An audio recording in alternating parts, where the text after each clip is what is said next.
Welcome to Wisdom of the Bible channel. Egypt, a land of mystery, cloaked in secrets that have lasted for millennia. The realm of mighty pharaohs, rulers who defied time and erected monuments that stand as silent witnesses to a vanished age. Since ancient days, this civilization has fascinated minds worldwide, sparking inquiries that many attempt to address but few can resolve. Among the countless tales of Egypt, one intriguing detail often goes unnoticed. The Holy Scriptures acknowledge several pharaohs, yet have you ever asked, who was the first pharaoh recorded there?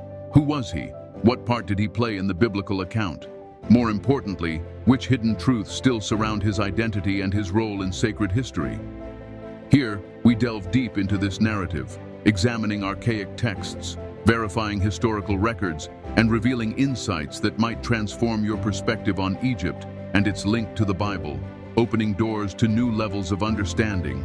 So, before we continue, pause and ponder these ancient wonders. Consider your own insights and embrace the possibilities hidden within the stories of the pharaohs and the sacred texts.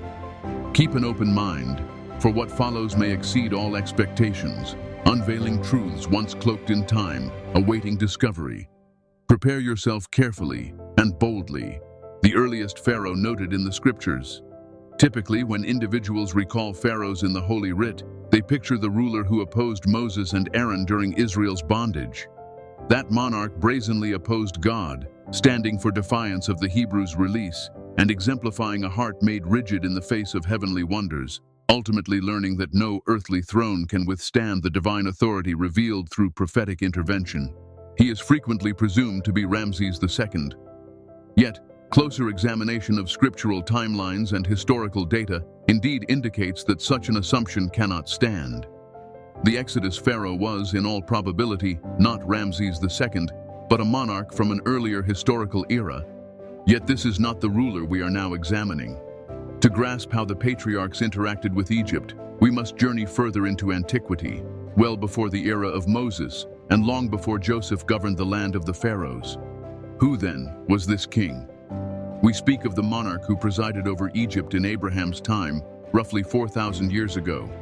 His identity set the stage for a chapter in sacred history, a ruler whose reign launched a fresh dynasty and who played a vital part in reorganizing Egypt's politics and economy. His name, Amenemhat I. Through administrative reforms, he solidified his authority, fortified borders, and promoted economic growth, shedding light on the setting in which Abraham and his family encountered the land of the Nile. Amenemhat I, also called Amenemhes I, governed Egypt between 1976 BC and 1947 BC, mirroring the biblical era. As scriptures relate, he experienced a decisive event involving Abraham, a story that triggered dramatic developments and clearly demonstrated divine power. The narrative recounts how Amenemhat, unaware of Sarah's real status, brought her into his harem, supposing she was merely Abraham's sister. That action stirred the displeasure of the Almighty, who afflicted the pharaoh's household with plagues. Only then did the ruler grasp his grave error in taking the wife of a man faithful to the true God. Startled and ashamed, he released Sarah and bestowed gifts upon Abraham, ensuring his peaceful departure. This account set a pattern repeated across history. Whenever Egypt's pharaohs underestimated the God of Israel, they ultimately met harsh consequences. Although all-powerful in their own land, Amenemhat I had to acknowledge that a far greater force governed the destinies of nations beyond the reach of mortal thrones. Beyond a historical record, this story underscores a profound spiritual truth. Even the mightiest of earthly sovereigns cannot challenge divine will without consequences. A fascinating angle of this biblical moment is the difference in Abraham and Sarah's lineage compared to the Egyptians. They were Semites, descending from Mesopotamia and the Chaldeans, while the Egyptians, including the pharaoh, sprang from Mizraim, son of Ham. This contrast was not only ethnic, but also cultural and religious, highlighting why Sarah's presence in the Egyptian court made such a strong impression. Scripture portrays Sarah as extraordinarily beautiful, so captivating that she stood apart from the other women of her generation. Her appearance immediately caught the attention of the Egyptians, who hurried to tell Pharaoh Amenemhat II. Spellbound by her beauty, he took her into his harem, not realizing this act would carry grave repercussions. Divine intervention came swiftly. To protect Sarah and alert the Pharaoh, God brought affliction upon his household, inciting fear and turmoil in the royal circle. Realizing his error in taking another man's wife, one devoted to the true God, he repented, set Sarah free, and granted Abraham safe passage, along with gifts to appease the deity who defended his servant. Pharaoh Amenemhat III, known in ancient Egyptian as Amen-Mht, meaning Amen is in command, or Amen is the command, founded the influential 12th dynasty of Egypt, a leading force of the Middle Kingdom. Scholars debate the exact dates of his rule, with Jürgen von Beckerath placing his reign between 1976 BC and 1947 BC, while Nicholas Grimmel suggests 1991 BC to 1962 BC. Regardless of slight chronological differences, his leadership brought organization and calm to Egypt, making Amenemhat I a prominent figure of that age. The story of Amenemhat II's involvement with Abraham not only emphasizes the distinction of the biblical patriarch, but also demonstrates how divine intervention shaped social and political shifts over the centuries. During the 11th dynasty, the worship of Amun took root in Thebes, paving the way for Amenemhat II's rise to power. He married Queen Nefertitanen, and together they had children such as Senusret I and Neferu III. His father was Senusret, and his mother Neferet resided on Elephantine Island. Despite Amenemhat II's importance, his exact origins remain obscure. His link to the aristocracy or the 11th dynasty rulers is unconfirmed, fueling speculation that he might have ascended through merit rather than inheritance.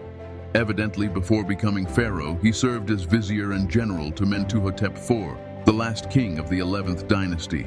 One theory proposes that Mentuhotep IV chose Amenemhat I as successor instead of appointing an heir from his own line.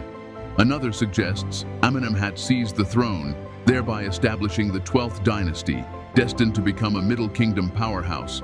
The names Amenemhat, Senusret, and Neferet grew notable among subsequent 12th dynasty royals. Embracing these names may have legitimized the dynasty's claim, reinforcing the influence of its royal house. Amenemhat's path thus showcases a leader of unclear lineage yet substantial impact, whose rule shaped Egypt and, as per the scriptures, intersected with the legacy of Abraham. Once Amenemhat I assumed authority, his primary challenge lay in restoring order after the turbulence of the first intermediate period. His governance featured rigorous administrative reforms, reclaiming control over Egypt's provinces, the nomes, and revitalizing the monarchy's reach. One key move was transferring the capital from Thebes to a new city, Amenemhat Ichtawi, near Memphis. Its name, signifying Amenemhat conquered the two lands, symbolized the unification of Upper and Lower Egypt, and its placement served to cement ties with prominent noble families. To bolster legitimacy, Amenemhat I aligned himself with the memory of Sneferu, a revered king of the 4th dynasty seen as just and wise. This association proved vital for stabilizing a kingdom still emerging from political turmoil. Moreover, Amenemhat VI adopted a practice that became common in the 12th dynasty, co-regency. In his 20th year, he named his son, Senusret, Sesostris Ern, as co-ruler, granting him pivotal responsibilities while ensuring a smooth transfer of power and minimizing disputes over succession. Initially, Amenemhat II chose a cautious approach to military expansion, focusing on domestic organization. But this shifted once Senusret I was co-regent. With the heir commanding the armed forces, the Egyptians likely pushed into Palestine, broadening Egypt's sphere of influence in that region. His reign laid the groundwork for a thriving Middle Kingdom, guaranteeing a robust, lasting dynasty. Subsequent pharaohs upheld his legacy, preserving Egypt's strength and stature. Tragically, the pharaoh of Abraham's day, the one who, by the scriptures, conversed with the patriarch and took Sarah into his harem, met a disturbing end. Most accounts hold that Amenemhat was murdered in a conspiracy within the palace. The text, The Adventures of Sinu, written during Senusret III's reign, notes that the monarch was slain in his sleep, implying a traitorous plot.